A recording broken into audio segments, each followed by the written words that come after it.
Welcome to Planning, Management, and Leadership for Health IT. Overview of the strategic planning process. This is Lecture A, IT Plans and Organizational Alignment. In this presentation, we'll look at what an information technology strategic plan is, why it matters in the context of today's healthcare IT environment, and some of the steps in creating the IT plan. The objectives for this unit, IT Plans and Organizational Alignment, are to describe what an IT plan is and some of the typical component parts of this plan, to describe why it's often difficult to align IT and organizational goals. In the next lecture, we will look at the component parts of an IT plan. An IT plan, sometimes called a Strategic Information Systems Plan, is a set of IT-specific programs or projects that help an organization achieve its business goals. Strategic Information Systems Planning is done with a group of cross-functional, meaning clinical, business, IT, and administrative staff. Often, people refer to the output of the Strategic Information Systems Planning process as simply the IT plan of an organization.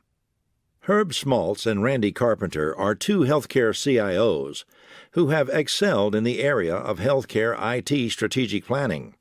They describe tenets for forming an effective IT strategy in healthcare by making the following points. IT strategy should be business-driven, meaning it's not driven by the IT department. It's a strategy that supports the overall business, in our case, the hospital or medical practice. Demand for most IT initiatives should be known by those conducting the planning, and finally, IT strategic initiatives should be prioritized by both the business and IT components along the dimensions of risk and value. It should be noted here that a list of projects the IT organization is working on is actually not the strategic plan. In other words, a document that describes the project descriptions, timetables, and budgets is actually a tactical plan. As an overview, the tactical plan is a short-term plan that describes immediate needs to propel the operations of the organization. The strategic plan is the link between the organizational strategy and the supporting IT infrastructure necessary to carry out the strategy. IT plans are important because they do several things for the organization. Number one, they help support the organization's goals. For instance, if a hospital were looking to enter into an ACO arrangement with several other healthcare providers, it would need to know that its clinical and administrative systems that generate, store, and analyze data will be available to support that endeavor. The plan may suggest that the timing of the projects and initiatives already underway in the current IT plan may support the formation of an ACO, or it may suggest that waiting 1 year until some of the current IT projects are completed would be better. Second, IT plans can help guide organizational decision-making across time. Many projects begun in the first year of an IT plan have a 3-year window before they're finished. Other projects will only take 6 months. The problem is, many of these projects have dependencies upon one another. In other words, Y project can't start until X is completed, and Z project has the highest stakes of any project and will be dependent on a successful outcome of X and Y projects. Organizationally, it is important that decision-makers have a roadmap, or calendar, that will help them understand where resources are being used, when new projects may begin, and what priority a new project will have on the list. Finally, the Strategic Information Systems planning process itself can be used to align IT programs and projects, and with organizational goals. Because the process requires thinking about organizational direction and priorities, the IT department must consciously align its projects to meet those goals. And while most textbooks, articles, and individuals will agree that aligning organizational and IT goals is very important, It remains a difficult task to perform. There are several common pitfalls that should be considered in trying to attain alignment. First of all, expectations differ because of many impassioned stakeholders' needs. The planning process can also be risky. Ideally, all of our estimates for information technology projects will be quantifiable, but they're often driven from a business strategy that is more of an approximation. For instance, if an organization believes they will be opening up a new service line, like interventional cardiology, it will have a lot of estimates about what it takes to get that service line up and off the ground and running as a functional part of the business. But the estimates could be inadequate, and this usually affects the IT strategy, meaning there might not be enough workstations or monitors or bandwidth to support the end users in interventional cardiology.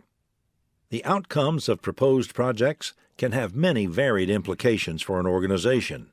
Managing people's expectations about the scope and outcome of the strategic planning process is essential. Also, strategic alignment between IT and the business of healthcare can be precarious because of the past performance of ill-managed projects. Perhaps a former IT product did not deliver as promised, or the workflow processes of a constituent group were completely overlooked, and this caused problems on the back end during a go-live of a new system. Problems like these can cause project overruns and create problems with distribution of human, capital, and operational resources. Finally, IT alignment is difficult to achieve because of the balance of power within an organization. Some CIOs and CEOs enjoy a good working relationship, whereby they are considered equal partners at the planning table. Some organizations have a formally recognized IT leader. However, an informal but charismatic clinical leader may hold more of the decision-making power with the leadership team in an organization. What's important for healthcare IT professionals to understand, whether they're new to the industry or veterans, is that alignment of expectations is a significant issue that leaders must confront. Leadership means getting people behind an idea in a coordinated fashion.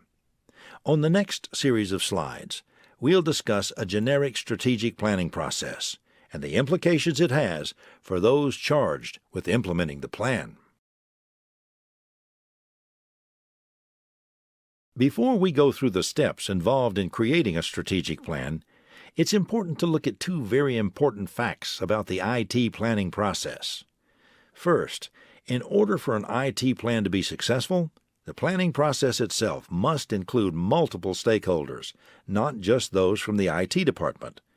For instance, planning for future needs of nurses and physicians should certainly involve multiple stakeholders from each group, and not just at the management level. The people who are in the trenches should be involved in the planning process as well. Second, remember that planning is only part of the process. If the IT planning life cycle is not clearly communicated, it might as well have never happened. This visual gives an overview of the IT planning process. The first thing you should know about most IT planning processes is that they're typically represented in a diagram like this one. This is only one example used for illustrative purposes. The planning process is very often iterative and will contain overlaps. For instance, many of the same processes represented here might actually be happening at the same time if an organization is both planning for the sunset of one product or is in the middle of an implementation of another.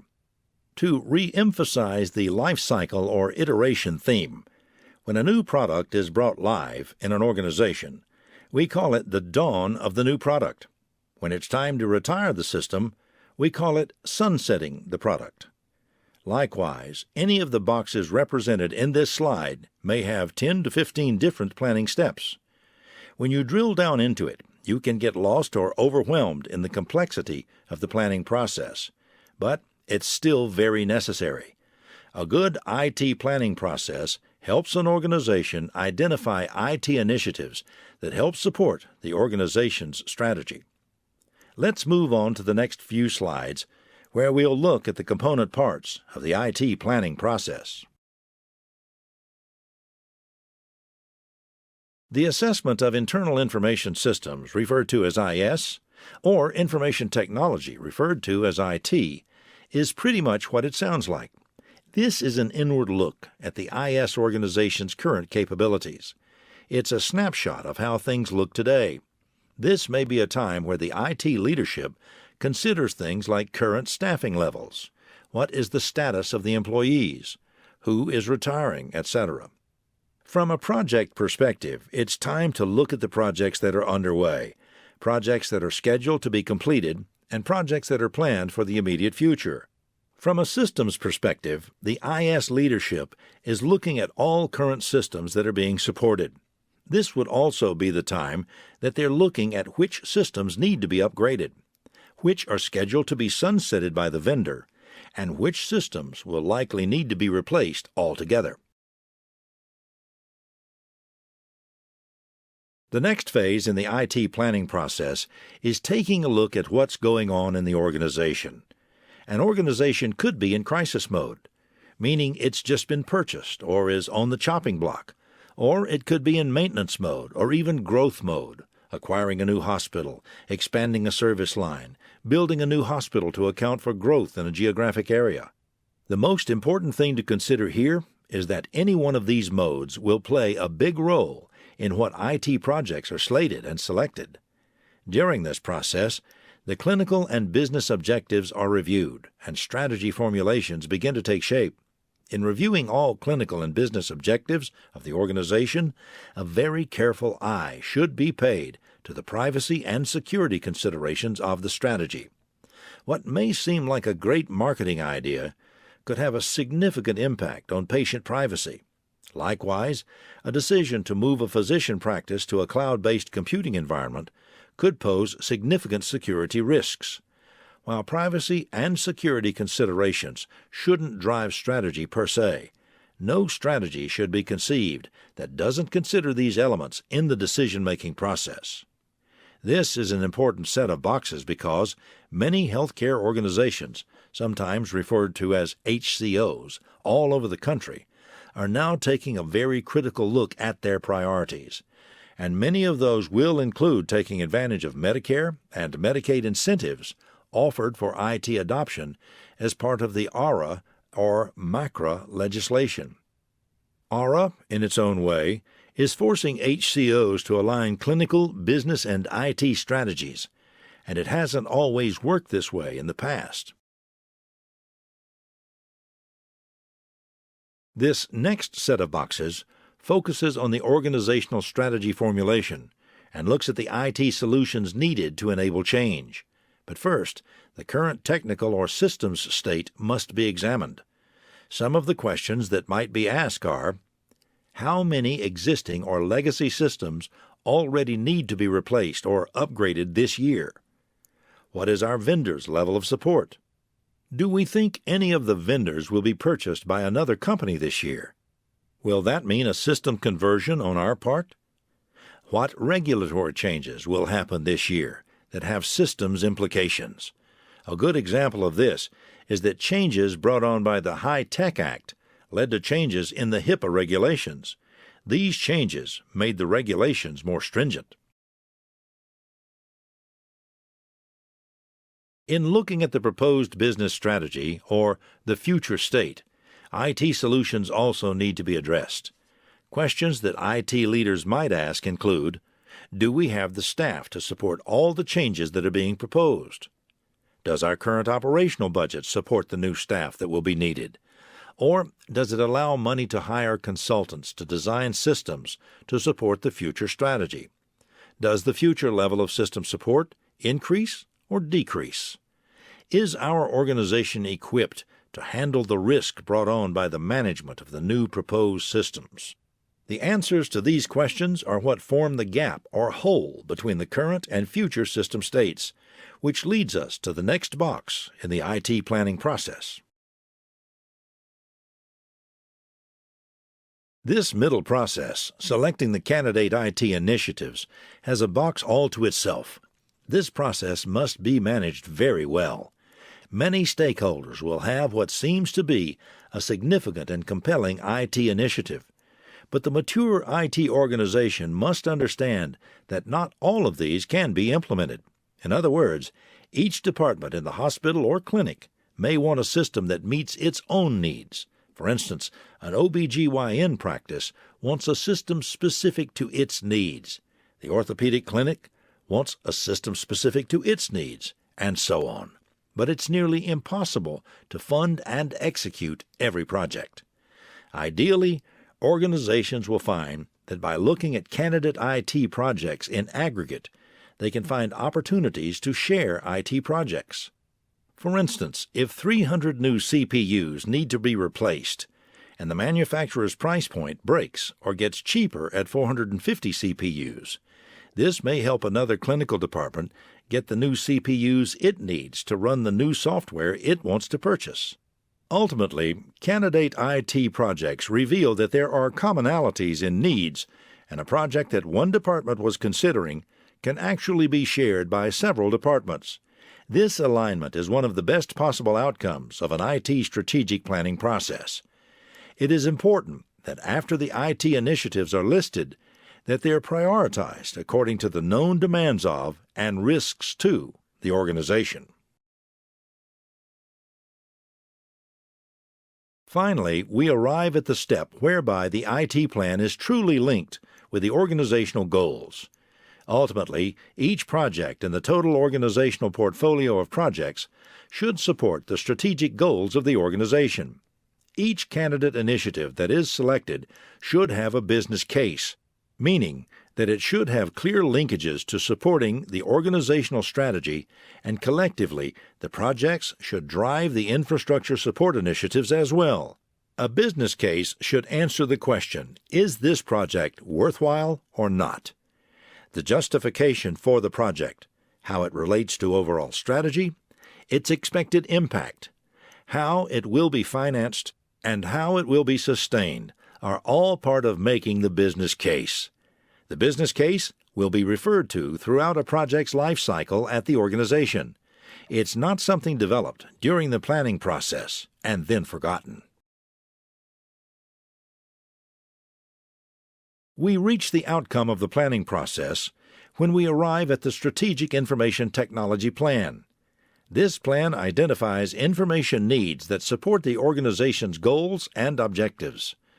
Ultimately, it should support the mission of the organization. Even if one's role in an organization does not involve conducting or leading the strategic plan, it is important to understand the background or mechanics of the decision-making process of the organization. Organizations that plan carefully and strive to use information technology that will support the organization's mission are in better alignment. These organizations have made the leap from separating IT from the business objectives to understanding how it can actually be an enabler of overall organizational strategy. In the healthcare industry, unlike many other industries who were early adopters of technology, we are now seeing that information technology is a utility, like electricity or gas. We expect it to be there for us, but the power and gas industries have been at this for years. They've perfected, or nearly perfected, a process to make sure that people who rely on these utilities can depend on them. The healthcare world is slowly catching up, and a careful process for planning IT investments is necessary to manage expectations of the people who rely on the technology. Now that we have looked at the individual steps in an IT planning process, we will close with some guiding principles of the planning process itself. Well-evolved, successful IT organizations usually see IT planning as integral or essential to everything they do. M.J. Earle studied several organizations in England and other places in the United Kingdom and discovered that more mature organizations had some common characteristics. The first is that IT was not thought of as a separate process that was segmented out of the discussions of the organization's strategy. The author of this study suggested that there may be no separate IT committee. The second characteristic is that IT planning is conducted continually to mimic the often chaotic or rapidly changing environments of the organizations. The third characteristic ensured that, to quote from the study, IT leadership understood the business plans and strategies and constraints. What this means is that IT leadership worked in concert with the rest of the organization, and the IT budget and the tactical plans were derived from the overall strategy-setting sessions. Finally, Earl found that well-evolved IT organizations placed emphasis on enduring themes rather than intermittent initiatives. An initiative may be something along the lines of improving costs in a service line, whereas a theme may be to create a technical architecture and process that supports, analyzes, and manages cost containment for the organization. In closing, it's important to remember that what we do in IT departments should not drive how we plan. Our planning should actually drive any implementation that we consider or actually undertake. Most IT departments are fairly proud of the IT plans and how they enable organizational change. So, while the consultants may have seen a particular problem numerous times and think they know what is best, they are not driving organizational strategy. They are only supporting it. Likewise, when new consultants or companies help advise on a project or strategy, we should be careful to show the IT plan to them. Ultimately, it should help them gain a better understanding of the goals of both the IT department and the organization. Finally, understand that it's rare for the IT plan and the organization's strategic plan to stay aligned forever. Planning means change, and change requires the resources of the entire organization. This concludes Lecture A of IT Plans and Organizational Alignment. In summary, the IT strategic plan is the link between the organizational strategy and the supporting IT infrastructure necessary to carry out that strategy.